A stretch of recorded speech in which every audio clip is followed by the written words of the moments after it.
rahmatullahi ta'ala wa barakatuh. Honorables invités, mesdames et messieurs, je voudrais, avant tout propos, souhaiter la bienvenue et adresser mes salutations fraternelles à tous ceux qui ont répondu présents à cet élan politique pour honorer l'intérêt général. La coalition Yewwi Askan Wi se positionne comme une alternative crédible à l'actuelle équipe municipale. Notre slogan de base, construire ensemble une commune au service exclusif de la population, montre toute notre détermination à trouver les solutions idoines,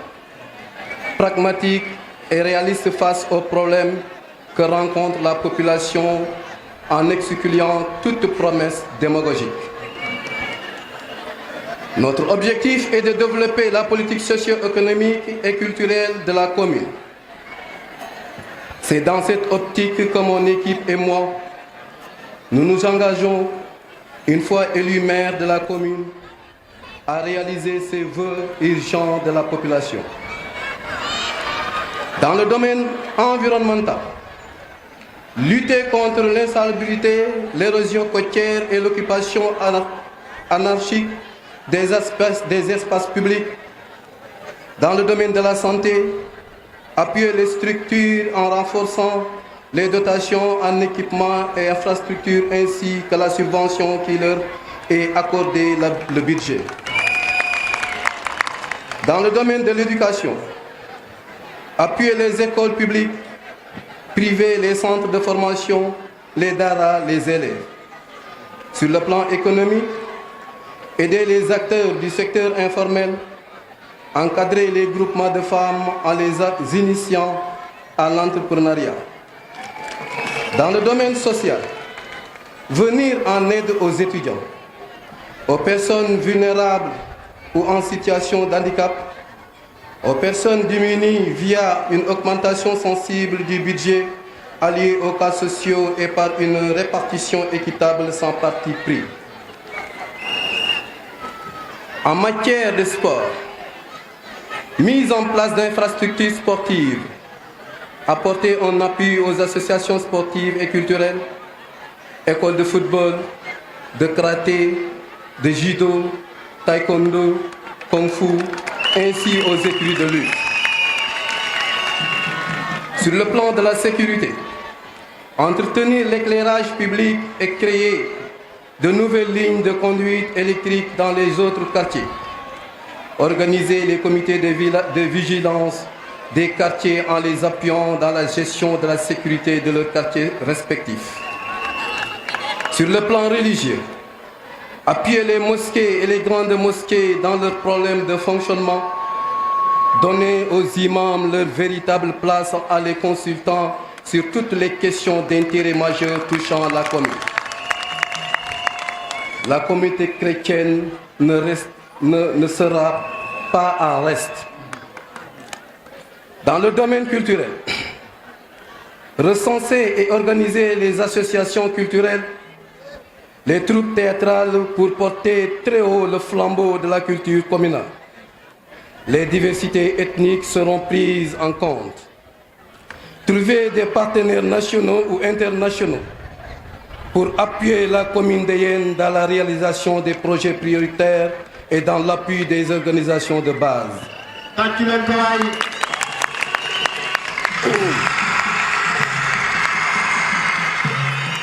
Inviter à la création d'un intercommunal pour trouver des solutions aux problèmes communs aux autres communes. La réalisation d'un tel programme passe par la promotion d'une gouvernance locale vertueuse et transparente, au service exclusif des populations de la commune. Mesdames et messieurs, vous avez en vos mains les engagements que nous souhaitons mettre en pratique si vous nous accordez votre confiance aux élections de 23 janvier 2022, c'est-à-dire dimanche prochain. Merci de votre attention.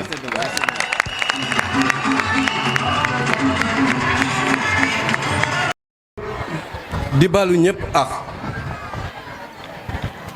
di leen wax rek ne fii ñu defee programme bi tey di suñu culture de meeting daf ñu leew doom xale yi ñoom Pathé Dieng dañu def invitation d'honneur ci seen conférence bi passé ma dégg ci seen thème ñu jàngalee jaar-jaaru Baye Mbaye Bass ak Baye Gorguma Ngom te Baye Mbaye Bass moo ma jàngal arab fii ci école Yéni Kaw ma mën a wax ci moom lu bari ndax bu wàcceen maa daan téye kay indil ko ba këram ci biir conférence bi laa amee inspiration ne fii la ñu defee suñu clôture meeting pour tàqirlu ci seen leer ma bokk ko ak suñu équipe bi ma leen proposé teguñ ci baat ñu rafetlu ko kon waa Yéni Kaw jërë ngeen jëf dama ci bokk ndax maam Coro Dieng bokk ci sama maam bi jur sama yaay fii la jóge kon am naa droit ñëw fii ci digg Yéni Kaw làng fii beneen bi mooy dama fee bokk ndax sama première visite de proximité fii laa ko defee soxna suñuy wax soxna Kina Njaay recevoir ma andil ma téeméeri nit ak juróom fukk ànd ko ak jëkkëram nji bàyyaako ak ñoom Ibi Dieng ak waa koñ bi yépp ku lim jum kon jërë ngeen jëf mbokk yi may wax ne fulle bi nekk ci yéen ak ngëm bi nekk ci yéen ku leen toogloo fi xaar leen heure bi yéen fi def yépp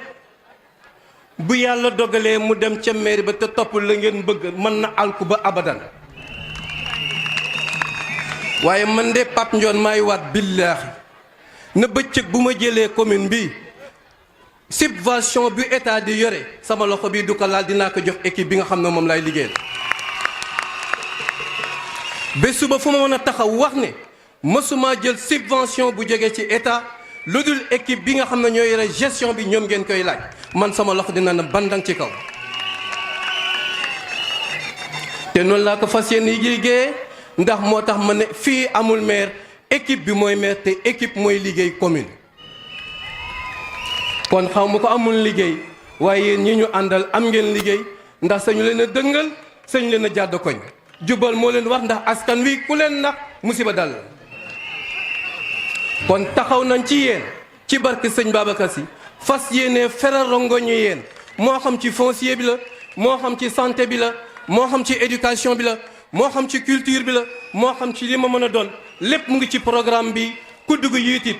Twitter Facebook di nga ko fi fekk amuñu dara lu ñuy nëbb lépp moo set lépp leer te ñi ko liggéey ñëpp ñu ngi ci biir groupe bi di ay loxo yu ay xale yu set loxo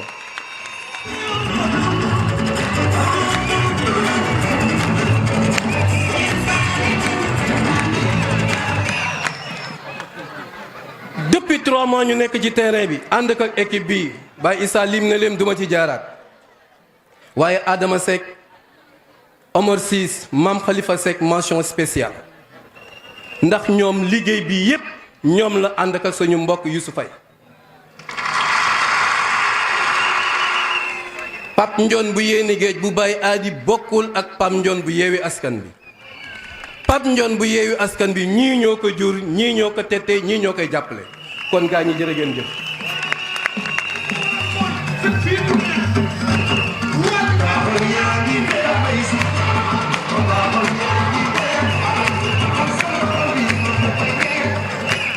te noonu laa ko fas yéene àndeek ñoom ba yàlla may ñu ndam ñu dugg ci mairie bi ñu jàpp ma ci loxo di ma tette di ma wax fan lay teg sama tànk ngir bañ li ma wax ak nit ñi mu may ump mbaamu di ma réer wala fàtte di ma dal ba ñoom duñ ci gis seen bopp ndax nag kër gu nekk dugg nañ fa waxtaan ak waa kër gi waxtaan ak ña fa nekk pour ñu conscience ci li nga xamante ne mooy enjeu bi yéen nekkee ak danger bi mu nekkee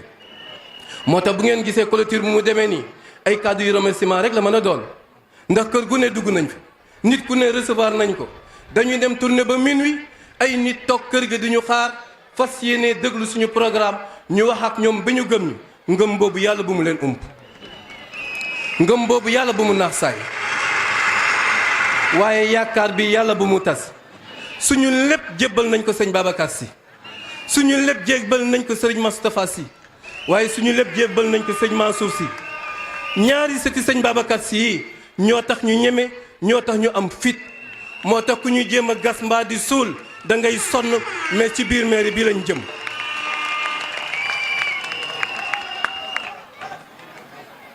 lii ngeen gis nii du dërëm bi ñu leen jox ñoom ñoo utal seen bopp lu ñu sol ñoo paasal seen bopp ñu ñëw joxe seen engagement koy kuñ compter mën na compter ci yéen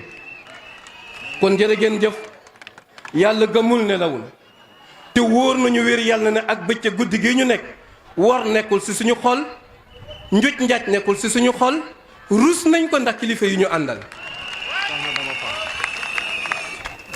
kilifa yi ñu àndal budul woon ak njub budul woon ak leer budul woon sellete te ñoo ko def si ñun duñ ñu jiital fii ba yéen ñii ngeen di sañ a toog fii.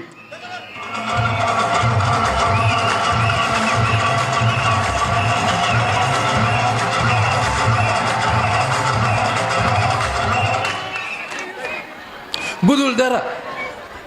c'est Cheikh Ibra Fall mi nga xam ne tey taawam moo jur papam mu def ma xarit def ma wóllëre jébbal ma boppam ba mu jeex tàkk te man nag may taalibe Serigne Moustapha ma ne ko doo ma gën a gore maa la dugal ci sama biir xol. muy soxna Daba Fall mii tey nga xam ne ba ma ko fekkee dëkk ba ay mag yu jëm yu bari doole yoo xam ne ñoom lay yónni ñuy dem ci sama service te man yéenewu ma ko te man mii kat bu doon man ak man rek la ñooñu duñ ma ko defal kon soxna Daba jërëjëf. gis nañ li nga def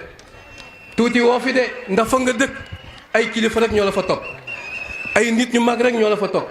ay nit ñu la mat wéjur ñooy ñëw di la sukkal di la raamal ci suñu kanam kon soxna Daba jërëjëf bi nga ñëwee jóge Ngathie Fall ba fii ngir yàlla fekkee suñu clôture meeting yal na yàlla fay la. waxuma la dara mais magam bi nga xam ne tey moo nekk xalifa Cheikh Ibra Fall moo jege këram dox ba fekk ji fi ñu nekk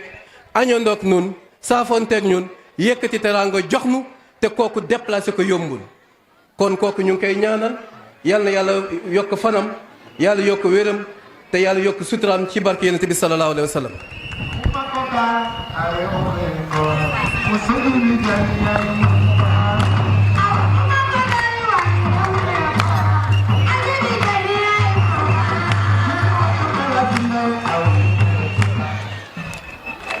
waaye ma am surprise boo xam ne nag mosuma ko woon xalaat wax dëgg yàlla muy lii soxna si def yàlla rek a am fay. ma jiital ko ci nuyoo bi ak ngërëm bi ak soxna yi nga xam ne chaque jour ñun ñooy nekk ba waxtu yéen te seen jëkkër bàyyi leen noonu ñii lim nañ leen sànq ñoom Yacine ñoom Madabo ak ñoom Fatim Ndiaye. soxna Maye ngi nii moom yëf yi laal yoon lañ ko tuddee fenaa yal na yàlla yokk yiwam yàlla yokk cëram te yàlla yokk fanam ak wéram. beneen surprise yi muy soxna Yacine Ndiaye jóge ba Paal fa maam Rawane Ngom nekk fa lay sëy musuma ko yégal meeting bi waaye ci fajar la jóg di daw ba yéeg sa fii bi ma ko gisee sànq dama tiit di doobu Pam Ndiaye góol kon Yacine ñu ngi lay sant di la gërëm. ànd ko ak doomu bàjjenam Mareetu Fay bu Njangal nga xam ne ba ñu gëjee gisee ay at la di artiste ba ñu demee këram retrouvaille boobu kenn mënu ko nettali mu nekk nu leex lool mu ne ma gis nga de àdduna kuy def defal lu baax ndax démb bu bonoon mbaa mu ñaaw tey doo mën a dugg sama kër kon ma rek gàcce ngalaama rafet na macha allah fay. may gërëm nag todd ba tubaab jalaaw du ma liim ndax bu ma limee juum ñëpp wuyu si nañ ma. may wax ne lii ngeen waroon a jot te jotoo leen ko bu soobee suñu borom da ngeen ko jot diggeewu ma de ndax dafa am lu ñu waxante te mooy bu ñu duggee ci mairie bële lépp lu ngeen bëgg mu metti woon leen ci yéen daañ si xar suñu tànk tubéy ci kàttanu yàlla ak mbaaxam. ak waa Nduxura aussi tamit ñu ngi fi may ñaan nag mbooloo mi képp kuy jullit képp kuy lébu te toog fii ak ku dul lébu ñu jàppale ñu rek ngir yàlla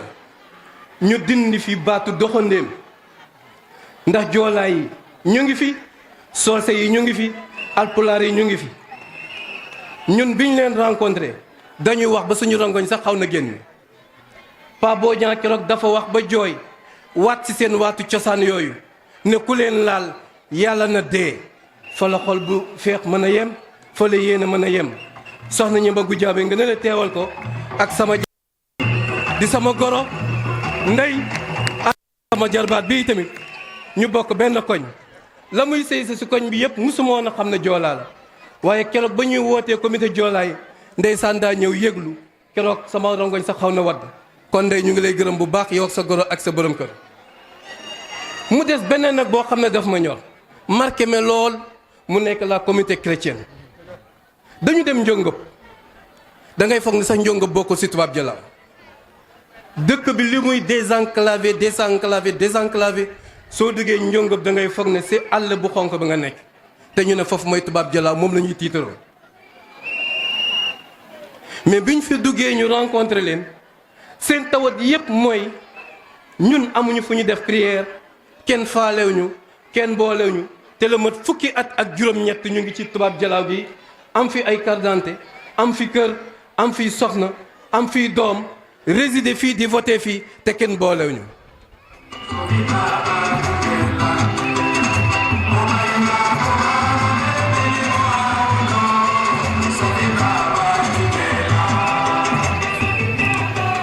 ma leen di wax ne comité chrétien boobu bu soobee suñu borom seen rangoñ dana fer ndax lu ñu mën ci kàttanu yàlla dinañ jëfandikoo islamo-chrétien bi nga xam ne suñu mag ñi tëgg nañ ko ñu rafetlu ko te ñu signé ko ci charte constitution Sénégal bi kon ñu dalal seen xel ci ne bu ñu yàlla joxee ndam li parce que dañ ñu wax ne ñoom dañu jënd terrain pour defar église ñu dem war a tabax seen terrain pour église ay nit jaare leen gannaaw dem jaay terrain ba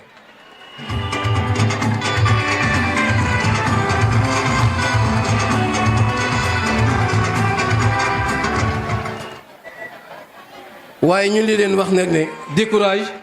lu tax tegaat si nañu bañ ko jaayee topp ñu leen si yoon dañ dem jëndiwaat beneen terrain teg ko fa di xaar nag fan la ñu jëlee ay moyens te am nañ ko pour tabax suñu église mais mënuñu woon am autorisation ma dogu fa seen bu soobee suñu borom bu fekkee Yewwi Askan Wi moo jël maire bi yéen gii dina am église pour la communauté chrétienne ci kattanu yàlla ak mbaaxam bu soobee yàlla dina am ndax jënd nañ seen terrain bu pare ma leen di jox rendez-vous comme quoi que ne bu fekkee ñun la yàlla dogal ñu jël ndam li dinañ daté ban jour la ñu def pause première prière bu église bu Jalaaw pour une première fois dans Jalaaw ci kattanu yàlla ak mbaaxam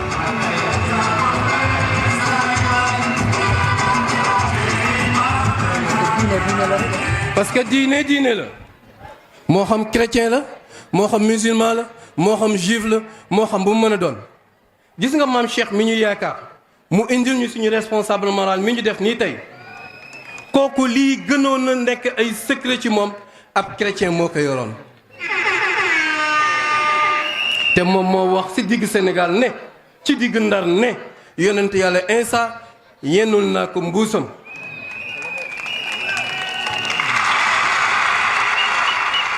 réew mi di toj ñii gëm na nii gëmuñ Sëriñ Moustapha dem si moom naka góor gi génneel wax ndax réew maa ngi toj mu ne ko lu tax mu ne li nga wax na ji yoral nga Insa mbuusam mu ne ko Moustapha xamuloo ne na jiite na ma geewe ma jiite ko timis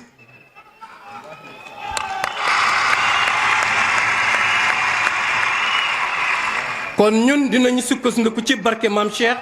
pour ñu tabax église fii ci Jalaaw jagleel ko chrétiens yi ci kàttanu yàlla ak mbaaxam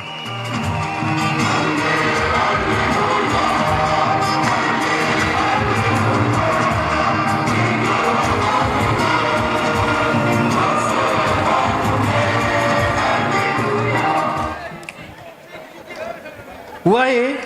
am ñoo xam ne ay jullit lañ keroog bu ñu defee suñu caravane ñu seede ne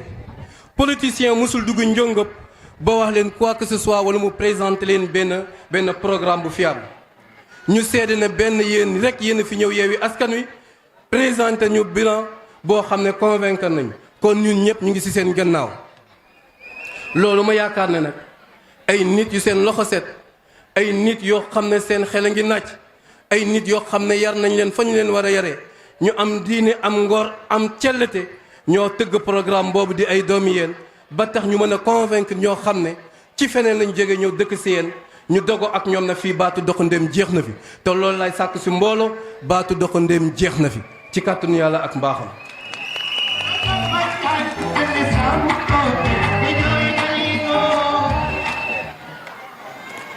fa may tëjee nag mooy suñu waajur Baye Assane ñi fi jaar ñëpp wax nañ ko duñu guddal ci moom dañ koy ñaanal yàlla yàlla yokk fanam yàlla yokk wéram yàlla yokk cëram ndax keroog biñ ko seetee dama ne ko duma discours dama lay tàggu see ngir di ma dugg ci politique di la tàggu see di la wax ne dinañ ñëw fii def fi programme pour boo déggee am tëgg ak musique ak i tàccu nga xam ne bés ni tey la suñu tàggu jib kon bésu tey bi sóoroon nañ ne dina ñëw moo tax moom xam na ne tàggu nañ ko yal na yàlla yokk leeru dënnam yàlla yokk yi cëram fii ci yenni kaw yaakaar bi ñu am ci moom yàlla bu mu tas ci barke yonent bi Baye Alaaji Njoon mii di suñu lépp ñu koy gërëm di ko ñaanal di ko sant yàlla yokk fanam ak waa Ceween nii Baye Kombe Thiaw yàlla na yàlla yokk leeram dañ daan génne récréation ànd ak Baye Mbiris ñëw fii saa yu ñu duggee bu ñu ñëwee rek mu këmpal ni booba dërëm bari na ñaar dërëm bari na kóllëre googu moo ma boole ak Baye Mbiris moo tax duñu leen fàtte saa su ne ñu ngi leen di ñaanal. beneen bi nag muy Pape Ndiaye bi nga xam ne moo ñu boole ak soxna Daba Fall mi tey day wax ba sa rongoñ day tuuru keroog ci caravane bi day xaacu di waat tuuti oto bi mbëkk ko waaye gisul sax oto bi li muy wax mooy ci barke borom Ngàcce Fall yow yaay monsieur le maire moom mii moo ko wax. Pape jërëjëf yaa ñàkk ki ñaan xeeboo ma benn yoon yaa ngi bàyyi sa yitte bàyyi sa lépp di dox di ñëw ba sama kër di ma doolee xelal di toog nag te bu la neexoon nga def lu la neex kon jërë ngeen jëf yal na yàlla fay leen. suñu bàyyi daayira yi nag bàyyi saa lim na leen ñii ñaar ñii ku mu encouragé wul dara du la encouragé ndax fu ñu dox gestu suñu gannaaw gis leen te duñu nekk suñu gannaaw toujours ñooy tolloo ak ñun ànd bi rafet lool macha allah yàlla mi mën a seppi cat yàlla nañ ko seppil yàlla mi mën a jubaatle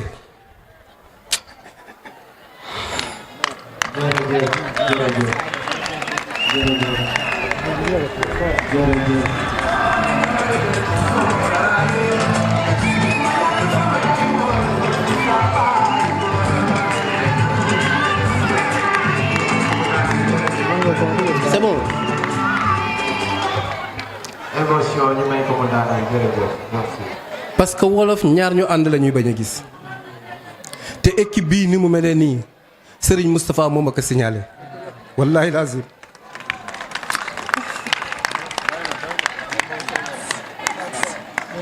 kon ñu ngi jéggalu ñëpp ñu ngi baalu àq ñëpp ñu ngi ñaanal ñëpp yal na yàlla dindi jàngoro képp ku fi ñëw yàlla faj aajo képp ku fi ñëw yàlla yokk sutura képp ku fi ñëw seen coono yi yàlla bu mu niil seen coono yi yàlla bu mu niil ci barke Serigne Babacar wasalaamualeykum wa rahmatullah